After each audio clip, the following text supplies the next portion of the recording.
Hi there everyone. We are back for some more farm to table projects. Today we're canning beef stew straight from a steer we just butchered. Now some of you know that we do not put hormones or any vaccines in our beef, and it's grass fed and grass finished. So today we are going to use our new Forjars that we talked about, and we are going to be canning 1 pound per quart with 1 tablespoon of salt. Now we are using Redmond salt. You can use your salt at your preference. I just would rather use canning salt or sea salt if you don't have Redmonds.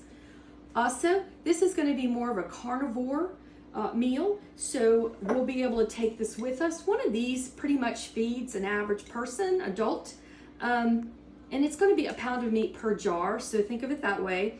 And the other thing, if you have hungry teenagers, especially the boys, one of these is what they're going to need. So we're going to brown the meat up. We're going to put 1 tablespoon of Redmond salt in our jar, and then we're going to can it up, pressure can it up. I did leave them in 1 pound packages because I want to make sure I get exactly 1 pound in each one of my jars. So we're going to brown it up just as they are. The whole point of browning it at this point is just to get a nice little brown color to them. So I do want to use our butter. We're not cooking these, we are only browning them because we're going to actually cook them once we put them in the jar. So while it's browning, we're only browning it. We are not cooking it. So keep that in mind. You just want it a little brown. It does not need to be cooked because we're going to cook it when it gets pressure cooked.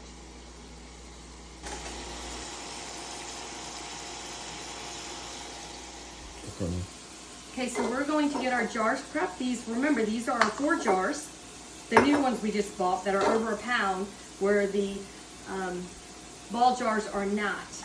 And remember, we're going to put a tablespoon, yes, a tablespoon per quart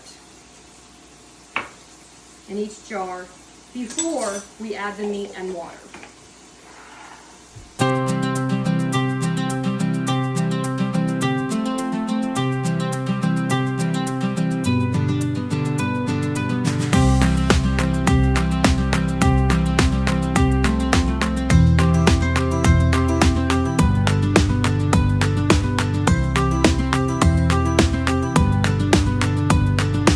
Put the meat into the jars. Don't lose it like I did. Now the salt's already in here in the jar. And once we get them all done, now I am doing jar by jar because I want exactly 1 pound of meat in every one of my jars. If you don't need 1 pound in your jars, you don't have to do that. It's just we're trying to aim for the Lion's diet on carnivore, and so I know 1 pound of meat, I can technically measure that out to exactly what I need. So we'll see how this goes. Now we're going to top each one off with a little bit of water.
Okay, so now we are going to make sure there's no air pockets in there, nothing's stuck. Some people call it burping. Okay, now that we've done this, I'm gonna wipe the rims. Now, I like things done right the first time, so I'm really particular about how I put my lids on my jars because I want them facing in the right direction. So every single one of my jars, the name is over here, the picture's on the back side. So every one of my jars will have the label exactly where it needs to be. This is my OCD coming out. That's what my husband calls it anyway. Finger tight, nothing special.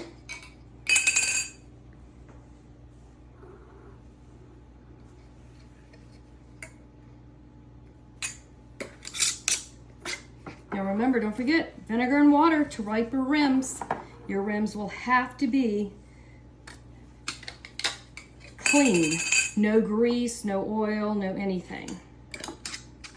I'm gonna show you something real quick that a lot of people don't do that I like doing with my my jars.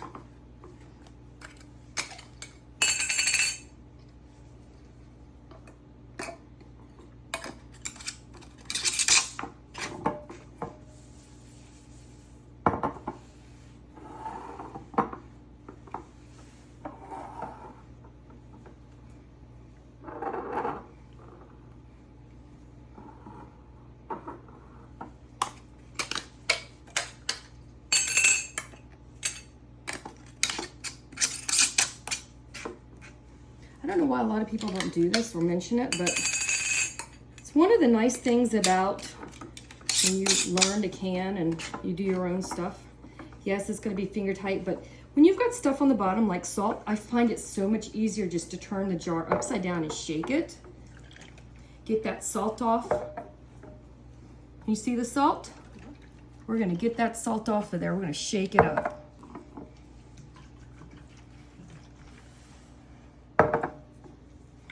It also helps me check to make sure my jars are nice and sealed.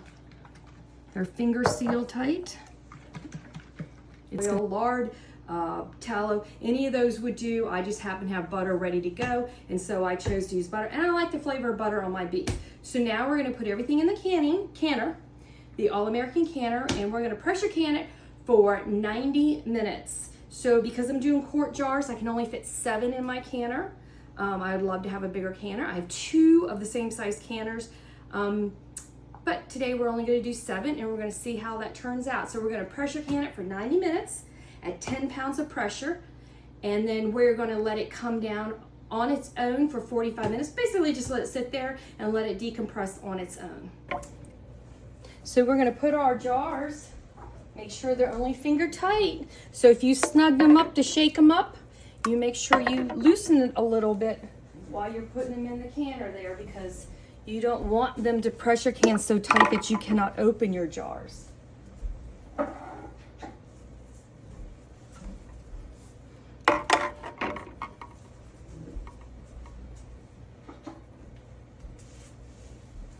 Okay, last jar in. And the water, if you look closely, you can see the water is almost about right there. I'm going to add slightly a little bit more water, just simply because I like it right to the neck. There we go. Maybe a little more. Perfect. So now all of our stuff is in, and this is the All-American canner.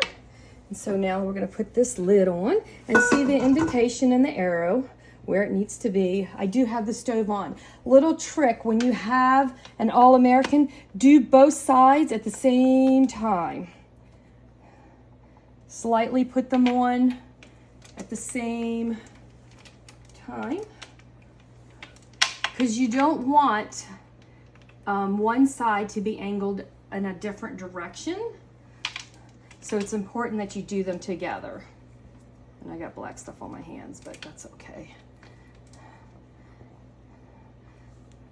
Now make sure the arrow and the indent is together.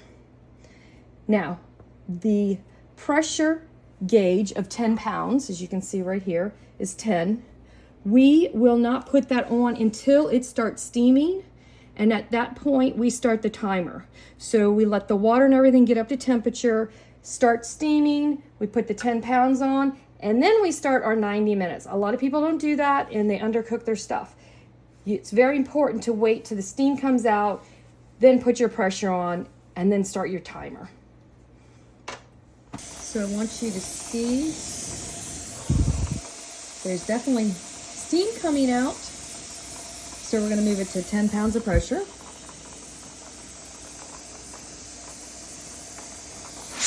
I'm gonna pop that on. And we're gonna start our timer at hour and 30 minutes. Okay, so now our pressure cooker is done. It's been sitting for almost an hour. No pressure. And now we're ready. And of course we took the thing off and the little gauge, the 10-pound gauge. And now we're going to take it out and we're gonna put it on an old hot towel. And then we're gonna sit there overnight. Now we leave ours overnight. You really don't have to leave it in there for probably, I'd say an hour or two, but I just leave it 24 hours. It's just easier for me to make sure the jars are sealed. So let's take care of that now.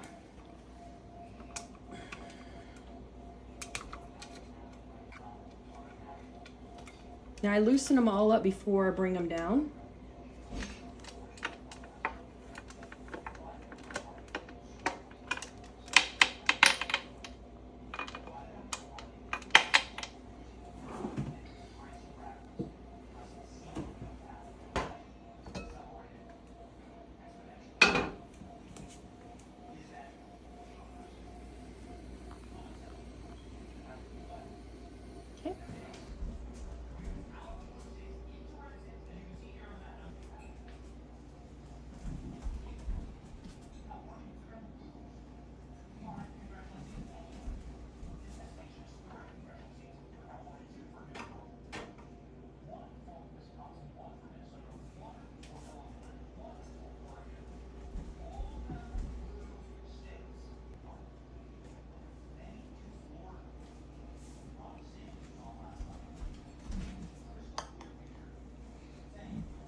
Now we're going to cover them up for 24 hours, and I like to make sure they're covered up really well,